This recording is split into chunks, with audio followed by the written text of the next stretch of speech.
Hey guys, അപ്പോൾ ഇന്ന് നമ്മൾ നോക്കാൻ പോകുന്നത് ആരാണ് നിങ്ങളെക്കുറിച്ച് ചിന്തിക്കുന്നത്, എന്താണ് നിങ്ങളെക്കുറിച്ച് ചിന്തിക്കുന്നത് എന്നതാണ്. അപ്പോൾ നമുക്ക് കാർഡ്സ് എടുത്ത് നോക്കാം.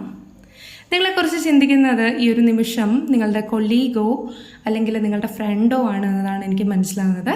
അവരുമായിട്ട് നിങ്ങൾക്ക് ഒത്തിരി എൻജോയബിൾ ആയിട്ടുള്ള മൊമെൻറ്റ്സ് ഉണ്ടായിട്ടുണ്ട്, നിങ്ങൾ ഒത്തിരി സെലിബ്രേറ്റ് ചെയ്തിട്ടുണ്ട് എന്നതാണ് എനിക്കിവിടെ മനസ്സിലാവുന്നത്. ആൻഡ് നിങ്ങളെന്ന് പറയുന്നത് അവർക്ക് കുറേ കാര്യങ്ങൾ ഷെയർ ചെയ്തിട്ടുണ്ട്, അവർ കുറേ ഹെൽപ്പ് ചെയ്തിട്ടുണ്ട്. ശരിയാണ്, മറ്റുള്ളവരോടൊക്കെ അവർ ഭയങ്കര ദേഷ്യവും സ്റ്റബേണൊക്കെ ഉള്ള വ്യക്തികളായിരിക്കും, അല്ലെങ്കിൽ ഇച്ചിരി ആറ്റിറ്റ്യൂഡ് ഇരുന്ന വ്യക്തികളായിരിക്കും.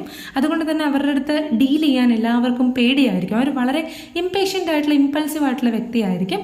പക്ഷെ നിങ്ങളുടെ അടുത്തേക്ക് വരുമ്പോൾ അവർ വളരെ സോഫ്റ്റ് ആയിട്ട് മാറുന്നതായിട്ടാണ് എനിക്കിവിടെ കാണുന്നത്. നിങ്ങളോട് അവർക്ക് വലിയ താല്പര്യമുള്ളതായിട്ടാണ് ഇവിടെ കാണുന്നത്. ഓക്കെ, മറ്റുള്ളവർക്കൊക്കെ ഈ പേഴ്സണെ അപ്രോച്ച് ചെയ്യാൻ പേടിയായിരിക്കും, പക്ഷെ നിങ്ങൾ എന്ന് പറയുന്നത് ഈ പേഴ്സൻ്റെ സ്ട്രെങ്ത് ആയി മാറിയിരിക്കുകയാണെന്നാണ് എനിക്ക് മനസ്സിലാവുന്നത്. ഈ പേഴ്സണെ നിങ്ങൾ കംപ്ലീറ്റ് ചെയ്യുന്നു ഏതൊക്കെയോ